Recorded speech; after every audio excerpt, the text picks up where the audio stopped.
So why don't you guys just introduce yourselves, like your team name, number, and then all of your names if you want? 12808 ReVamped Robotics. I'm Kevin. This is my second year on the team. I'm Manya. This is my third year on the team. I'm Joanna. This is my third year on the team. And I forgot to mention, but we're from Portland, Oregon. Yeah. Sorry? We're From Portland, Oregon. Portland, Oregon. I think you skipped. Oh, sorry. I'm Ian Knapp. I'm the first year on the team. Cool. I'm Sophia Lee. This is my second year. I'm Thielen Viertha. It's my first year, and my voice. I already lost my voice because. No problem. I'm Havish, and this is my first year. Cool.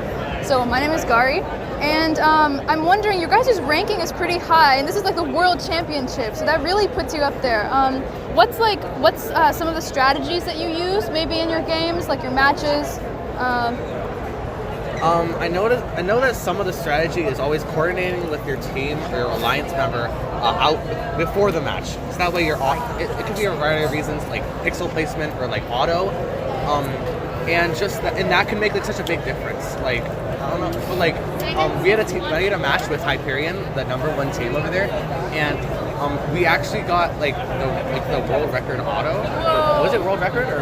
Yeah, it was World record. World record auto. Wow. Yeah, and it was all because of our coordination, like before the match. And sometimes it's not that like needed, but you could meet them outside of the competition to sync with autos and all that kind of stuff. So how do you sync the autos? I mean, is there like a quick way you do it? Because I know for us, we would like change the code beforehand. Okay, so we actually have 3 different main autos that we could run. So one of them is this 2+4 here, where we can go through around the middle of the field. And then, now that's a bigger picture. Then there's another auto where we can start on either side and sort of cycle through the outside truss here. And then finally we have this one where it's pretty much the same thing as this, except we just start on the other side. So what we can do is we can pick which one of these would fit best, as well as we also incorporate a time wait. So let's say that at around 5 seconds in, our alliance partner is dropping on the backboard. And let's say that by default, our autonomous at around 5 seconds are also dropping on the backboard. Instead of colliding with them and having a lot of big problems, we actually incorporate a wait. So we wait in a certain part of our autonomous that we can choose from, and we can choose how much time we wait. So if they take 3 seconds to deposit, we can also wait 3 seconds. So right as they finish depositing, we can also start depositing. And for software, like these are pretty complicated trajectories. So how do you do you have a software for that, or how do you do the software to make that really reliable? So we use odometry. We use three odometry pods on the bottom of our robot. 2 on the y-axis, 2 on the x-axis, and 1 on the y-axis. 2 on. Okay. And then. Are you using like Roadrunner or like another library? We use Roadrunner in combination with PID and feed-forward control loops, and this helps us to manage our odometry. So are you using PID on like the arms and stuff, or is it just like? Well, we use the built-in PID on the arms, but it's mainly just the encoders we use PID. So Roadrunner basically, and you're able to. Okay, cool. Is there anything else in software that you think is really innovative, or you want to talk about? I think just in general, making sure we have multiple auto paths is something that really helps us become a versatile team. And when we then communicate with other teams, we're able to, work with them and see what we have and what they have to have the best possible combination. That makes sense. And is anyone here from hardware that you can talk a little bit about that? So what are some of the key features of the robot for hardware that you want to showcase? So first we have our intake here. Our intake flips up and down because there's a pickle set and we always want to keep the set there. And on here we have 2 rollers that spin in opposite directions, you can see. And that just makes the pixels go in very easily. For slides, I don't know if you want to move back a little bit. Ooh, whoa. Here's 6 inches right here, 6 feet. And the iris sensor in the intake here, it detects the number of pixels in the intake and shows you on the LED right here. Whoa. They're both really great. From there, our pixels transfer into our deposition system, and we have 2 3D printed claws with 3 prongs each that are able to pick up pixels in any orientation. They have 90 degrees of rotation, in any orientation. They're attached on 4 feet of vertical slides, which then lift upwards. Joanna, you want to- And so something to add on for our deposition, if you want to record from a different angle, there's this pixel mover right here. Basically, if we put a pixel in the wrong place, we can use this pixel mover. It's a passive mod right here. We can move the pixel around the board.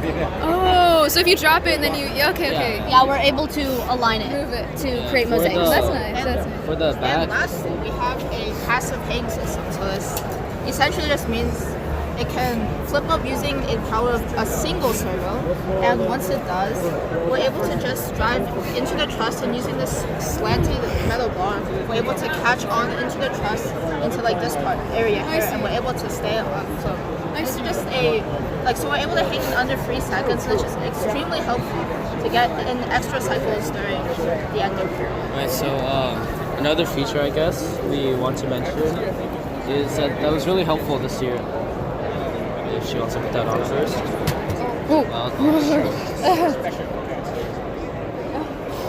We have 2 distance sensors back here. So this basically detects the distance from your robot to the side draw, which was really helpful this year because before our example might come up and say knock all the pixels off, right? And this basically makes it so that it shines on the LED also. Makes it so that our drivers know if it's like near when they need it. Yeah, they know how many pixels we have in a robot at a certain time. Because one problem we had was intaking blindly. Yeah. We couldn't see how many pixels we had, and so adding this LED panel, which tells us either whether we have 1, 2, or no pixels in our robot, this really helps our drivers and creates efficient. Does the LED use like different colors to Yeah. show Yes. how many? There's different colors for every different type of or amount of pixels. I see. That's so unique. That's so nice because that was something we struggled with too. So is there anything else about hardware? How did you like combine? Because I know like software can only start working once hardware is done. So how did you kind of like work on that together, and how did you like progress through the season? So we actually use CAD to make a lot of our products, and we actually have a full robot CAD, which allows us to assure that all components mesh well together, and therefore we can get a list where you might see like a lot of components that may look really complicated, but in the CAD we can take it apart and really look at it, and then after that. So when you think about like a design, did you start at the beginning of the season by making a CAD, or was it just like brainstorming, like prototyping? So we have multiple different subgroups over the summer, and what we do is we brainstorm different ideas. So we would have a subgroup of deposition system and intake system and such parts. Once we had finalized an idea using a process of SWOT analysis, standing for strengths, weaknesses, opportunities, and threats, once we went through this process, we were able to find the best idea for each type of component, the endgame systems, the intake, and the deposition system. And once we had those components, then we started creating the CAD. And of course, that's a very iterative process, and that we kept changing. But once we had this solid idea of what we were gonna have and started building, our programmers were able to go from there. Okay. And originally, before we actually like make these prototypes, we love to brainstorm on a whiteboard. So we ask everyone what they think is the most optimal strategy for each task, and we draw a simple drawing on the whiteboard to get like a basic idea. And then using SWOT analysis, like Manya mentioned, we determine which parts are good and bad, and then combine all our ideas into one like really good design, and then we begin prototyping, CADing, and iterating upon it. Yeah, so here's just an example of what we're talking about. We start with the whiteboard design, we test, we prototype, then we create the CAD, and then we fabricate the actual design. And this is the pretty much similar design to what we have here then on our robot. We also have our industry adapted revamped design cycle. So we use that in conjunction with SWOT analysis. And using this process really helps us have effective designs that incorporate all of our ideas and come up with the best solution. Cool. What kind of machines did you use? I can see CAD and CNC. Are those some of the things, and like where did you use those in this robot? Right, so Like what parts are CADed, what parts use the CNC? We actually CADed a lot of major components in our robot this year. So for example, our whole entire like main frame of our deposition, this is all like so CAD. carbon fiber / 3D printed. So we had to design it with CAD first. And additionally, our main like trays and our intake are actually all 3D printed as well. as well as our drone over here. We have a lid that protects our drone so that it's stable throughout our match until endgame. Again, another like solution that we found while we were doing SWOT analysis and using our design cycle, and then we were able to pad that and have a stable drone. So it doesn't fly out. Yes, exactly, yeah, until yeah. it's supposed to. That makes sense. Well, that's really cool. And what about like your guys' outreach? Do you guys do a lot of community service, or what kind of things have you been doing? Yeah, so we definitely have a lot of outreaches in the community. So you can see our little board over there, our little vinyl. And so I think that one of our like proudest outreach was definitely Project Lido, and their goal is to give low-income Black, Indigenous, people of color the opportunity with like a hands-on experience with like robotics. And so we were able to reach out with them. We were able to donate $1,000, make bi-weekly classes, and we basically helped fund 3 of their FLL teams. And I'm just like, and this is like definitely something we're really proud of, being able to help other people who are under-resourced in the community. Another thing we like to do is I forgot the word. Yeah, so I just wanted to say that before we start our outreaches, we always like to make outreach goals. And these goals really help us narrow down what type of outreaches we want to do, right? So one of our goals, for example, was helping under-resourced communities and diverse communities, right? So along with Project Lido, we did this with the Ukrainian Foundation, the Portland Refugee Support Group. The Portland Refugee Support Group, we were able to do an entire presentation in Spanish, since that was our audience's first language.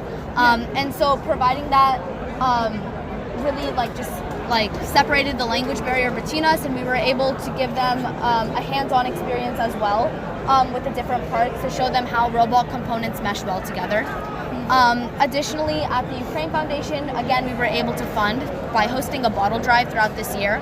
And we were able to fund $700 and also present at the Ukrainian Day Festival. So this goal of having diverse outreaches helped us really narrow down what we wanted to do this season.